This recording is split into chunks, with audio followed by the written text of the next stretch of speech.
the most important weapon in the world is the media. The media can convert black into white, day into night, hero into a villain, villain into a hero.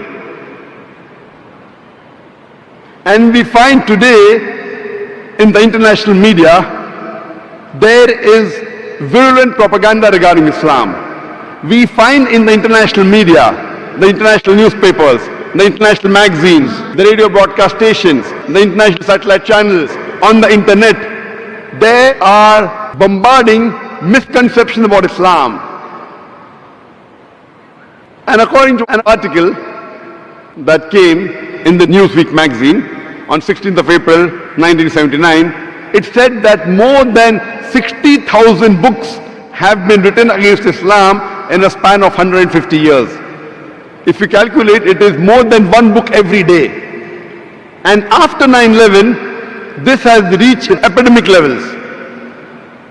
And we find regularly in the media that Muslims are labeled as fundamentalists, as extremists, as terrorists,